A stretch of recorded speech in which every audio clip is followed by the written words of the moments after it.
জয় বাবা লোকনাথ।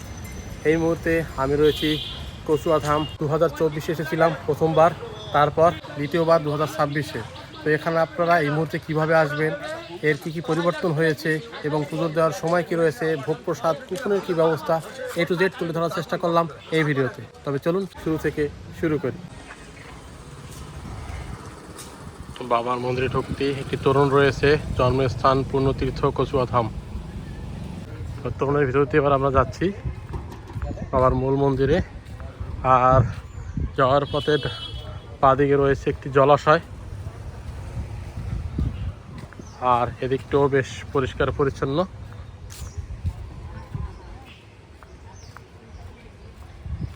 মন্দিরে যেতে দুদিকে খাবারের দোকান রয়েছে, পুজো দেওয়ার জন্য ডালার দোকান রয়েছে, কচুর দোকান রয়েছে। এই দেখুন খাবারের দোকান।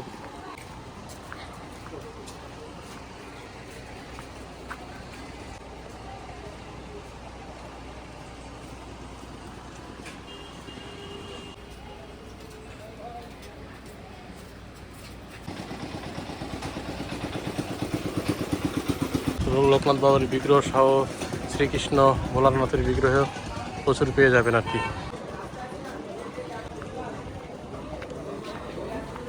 এই হলো লোকনাথ বাবার মূল মন্দির, শ্রী শ্রী লোকনাথ ব্রহ্মচারী বাবার পবিত্র জন্মস্থান পূর্ণতীর্থ কচুয়াধাম। বাবার মন্দিরে আসার সাথে সাথেই দেখলাম আরতি শুরু হয়েছে, সাথে সাথে অংশ নিয়ে নিলাম।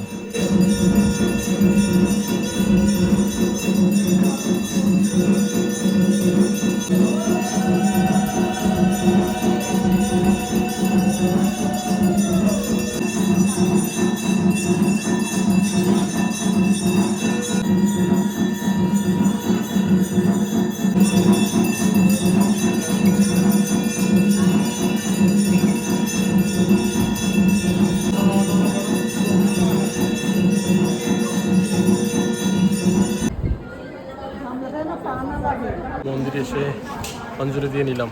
জয় বাবা লোকনাথ।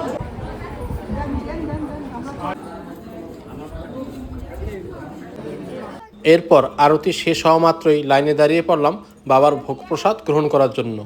ভোগ প্রসাদ নিতে যাচ্ছি।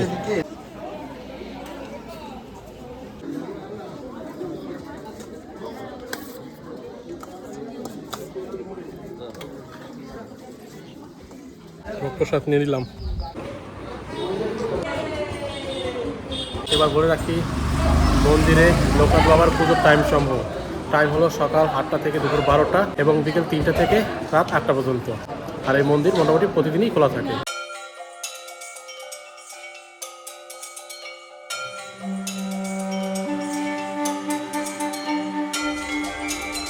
এই হলো লোকনাথ বাবার মূল মন্দির। এবার চারিদিকটা একটু ঘুরে দেখি। ছোট্টওয়ালা পাওয়া যায়। ডালা কত থেকে শুরু আসি? ডালা কত থেকে শুরু? ডালা মোটামুটি 30 টাকা থেকে শুরু। পরপর পরপর আপনারা স্টল পেয়ে যাবেন। আর এই দিকটাও রয়েছে প্রচুর দোকান। আর এদিকেও মন্দির রয়েছে, এখানে সে ধূপবাতি মোমবাতি জ্বালানোর জন্য, আর এটা রয়েছে বাবার মাথায় জল ঢালার জন্য। আর এদিকটা রয়েছে ভোগ প্রসাদের জন্য কুপন কাটার কাউন্টার।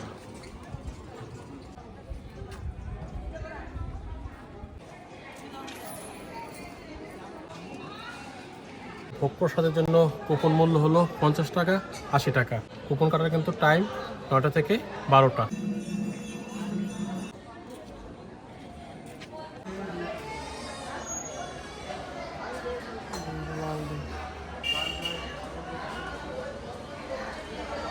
জয় বাবা লোকনাথ। এদিকে রয়েছে ধূপকাঠি মোমবাতি জ্বালানোর স্থান।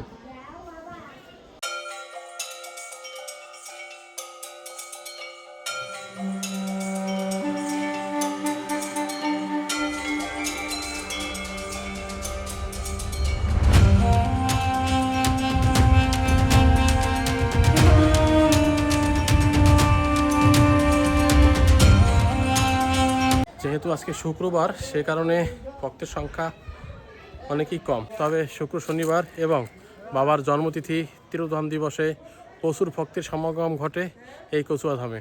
আর এদিকে রয়েছে মহিলাদের কাপড় সারিবার ঘর। আর এই হলো সেই দুধ পুকুর।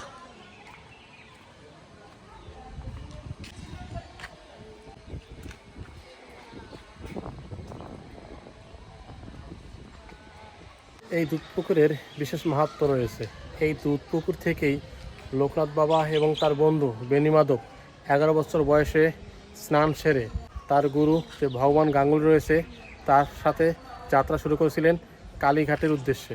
এছাড়াও কিন্তু ভক্তগণ কচুয়া ধামে যারা আসেন বিশেষ করে পুজো দেওয়ার জন্য এখান থেকে একটি পাত্রতে জল নিয়ে এদের সামনে রয়েছে লোকনাথ বাবার আরেকটি মন্দির, তাকে সেখানে স্নান করিয়ে তারপর পুজো দেন।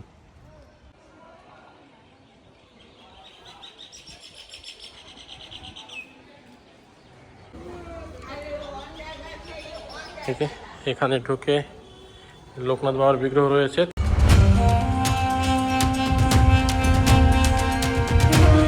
মূলত দুধসাগর থেকে একটি পাত্রে জল এনে তারপর বাবার মাথায় জল ঢেলে বাবাকে মালা পরিয়ে তারপর ভক্তরা মূলত যায় বাবার মূল মন্দিরে পুজো দিতে।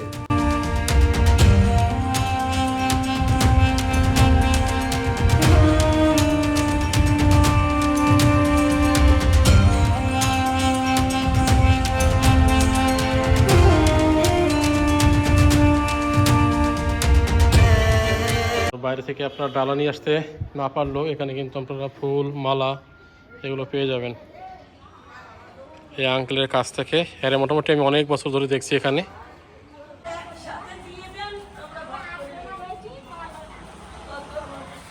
তারপর ওখান থেকে এসে এই যে মূল মন্দির রয়েছে, এখানে পুজো দেওয়ার ব্যবস্থা রয়েছে। তবে মূল মন্দিরে সম্পূর্ণরূপে মোমবাতি এবং ধূপকাঠি জ্বালানো নিষেধ রয়েছে। এখানে দোকানপাট রয়েছে, তবে খাবার দাবার খাওয়ার সময় অবশ্যই দেখে শুনে খাবেন। এখানে আসতে মূলত অনেকটা দেরি হয়েছে আমার, যার কারণে কুপন কাটার কোনো অপশন পেলাম না। তো কি আর করার, বাইরে থেকে হালকা পাতলা সম্ভব হলে কিছু খেয়ে নেব। তবে বাবার যে ভোগ প্রসাদ পেয়েছি এটাই যথেষ্ট। এরপর চলে আসলাম আরেকটি সুন্দর স্থানে, শ্রী শ্রী লোকনাথ বাবার প্রাচীন মন্দির। এটা হলো লোকনাথ বাবার সব থেকে প্রাচীন মন্দির। এটা এই যে মূল মন্দিরটা রয়েছে এর পাশেই।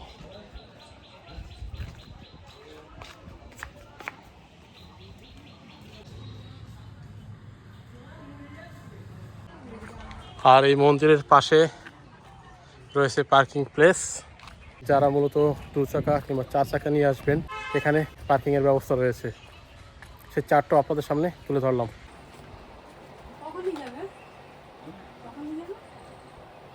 এই হলো পার্কিং চার্ট আর কি। এবার একটু সামনে হেঁটে যাচ্ছি, এখানে একটি সুন্দর রাধাকৃষ্ণের মন্দির রয়েছে, সেটাও দেখে আসি। এই যে মন্দিরটা দিয়ে একটু হেঁটে গেলেই সামনে।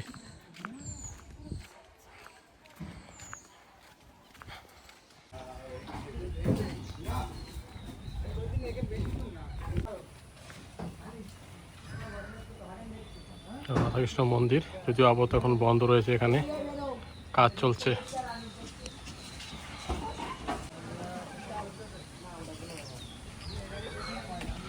আর সামনে একটি জলাশয় রয়েছে। তো মন্দিরটা বন্ধ রয়েছে যেহেতু 1টা বেজে গেছে, 1টা পর্যন্ত খোলা থাকে। তো পরবর্তীতে খুলবে আবার 3:30 পর্যন্ত। দেখি কখন আসলে তখন আবার ট্রাই করবো। এখন ফিরে যাচ্ছি মূল মন্দিরে।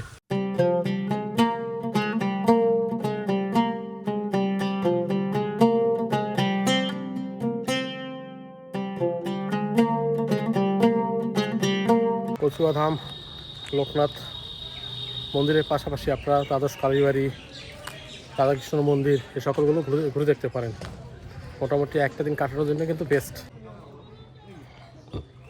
সেটা দোকান রয়েছে, আর এইটা সম্ভবত গেস্ট হাউস হচ্ছে। এখনও থাকার ব্যবস্থা হচ্ছে কি না আমার জানা নেই। বেশ অনেকটাই বড় সড়ো।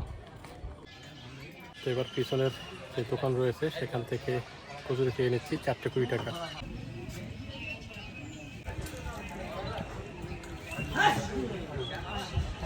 তো এবার মোটামুটি হালকা টিফিন করে নিলাম।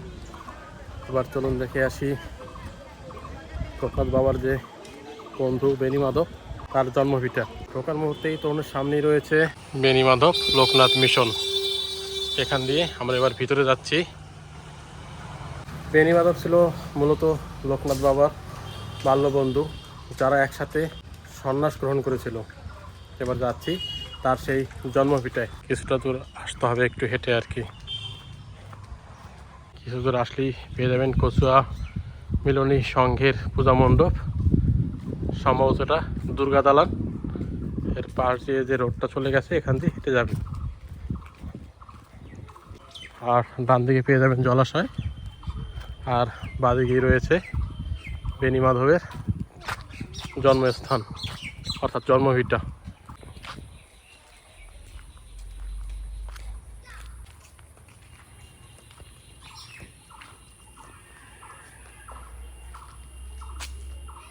বেণীমাধব বন্দ্যোপাধ্যায়ের জন্মভিটা আর কি, যদিও এই মুহূর্তে বন্ধ রয়েছে।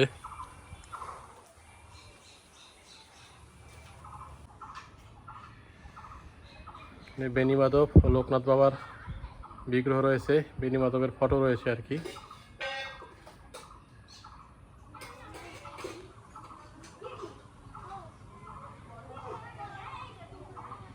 এর আগে যখন এসেছিলাম তখনও বন্ধ, এটা কখন খোলে সেটা আমার সঠিক জানা নেই। তবে কচুয়াধামে আসলে অবশ্যই, লোকনাথ বাবার মন্দিরে আসলে অবশ্যই এই জায়গাটা আসবেন। এবার পুনরায় ফিরে যাচ্ছি। এর সাথে সাথে এখানে আসার বিষয়ে আপনাদের বলে রাখি, শিয়ালদাহ থেকে হাসনাবাদ লোকাল ধরে চলে আসবেন কাকরা মির্জানগর স্টেশন। ভাড়া মোটামুটি 15 টাকা পড়বে, 1 থেকে 1.5 ঘন্টা সময় লাগবে। সেখান থেকে টোটো করে চলে আসবেন একদম মন্দিরের সামনে। ভাড়া পড়বে পার হেড 10 টাকা, আর দূরত্ব এর থেকে মাত্র 2 কিলোমিটার। তবে আসার পথে যদি সময় থাকে অবশ্যই মায়ের একটি মন্দির রয়েছে, কালী মন্দির, সেটাও দেখে আসতে পারেন। ভগবান গাঙ্গুলির তরুণ লোকনাথ মিশন।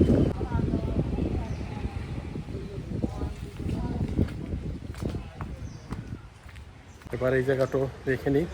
ভগবান গাঙ্গুলি হলেন মূলত লোকনাথ বাবা এবং বেণীমাধবের গুরু, অর্থাৎ ভগবান গাঙ্গুলি থেকেই এই দুজন সন্ন্যাস গ্রহণ করেছিলেন 11 বছর বয়সে। মন্দিরে যাওয়ার পথে জাস্ট এই দিকটা দিয়ে হেঁটে আসবেন। হেঁটে আসলেই হাতের ডান দিকে পেয়ে যাবেন ভগবান গাঙ্গুলির বাড়ি। এই যে তার বাড়ি। এখন মনে হচ্ছে না এখানে লোকজন থাকে। তার বাড়ি।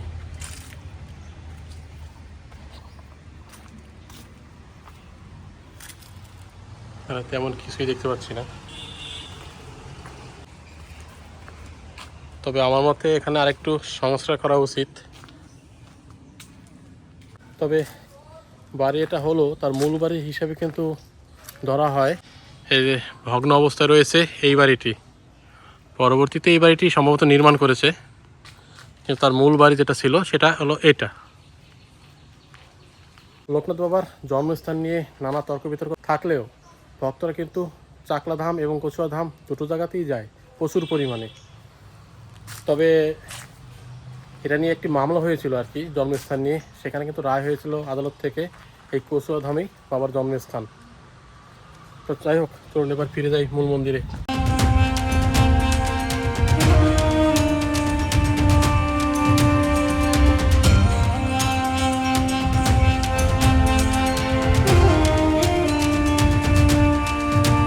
তো মন্দিরে আসলাম, ঘুরলাম, সকল কিছুই আপনাদের সামনে তুলে ধরলাম।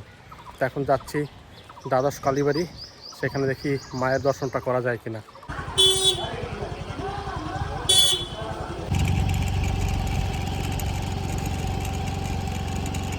চলে আসলাম দ্বাদশ কালী মন্দিরে। আপনারা স্টেশন থেকে যাওয়ার পথটা দেখে নিতে পারেন, কিংবা মন্দির ঘুরে এসে তারপর এই মন্দিরে আসতে পারেন। হ্যালো, দ্বাদশ কালী মন্দির।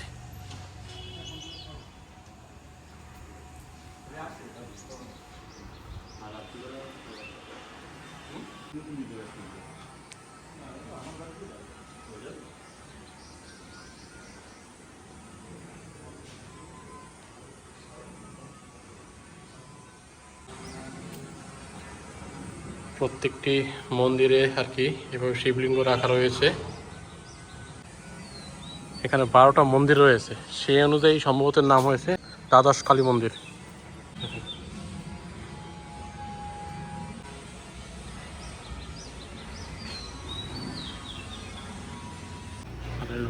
কালীর বিগ্রহ।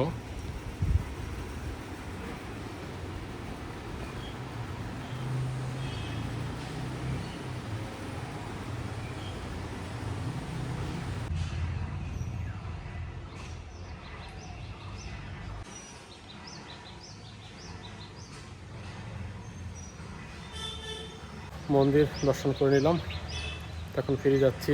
সকল কিছু আপনাদের সামনে তুলে ধরলাম, কীভাবে আসবেন, কত কিছু খরচ হতে পারে A to Z। তো ভিডিওটি এ পর্যন্তই, দেখা হচ্ছে পরবর্তী এক নতুন ভিডিওতে। সে অবধি সবাই ভালো থাকবেন, সুস্থ থাকবেন। জয় বাবা লোকনাথ, জয় মা কালী।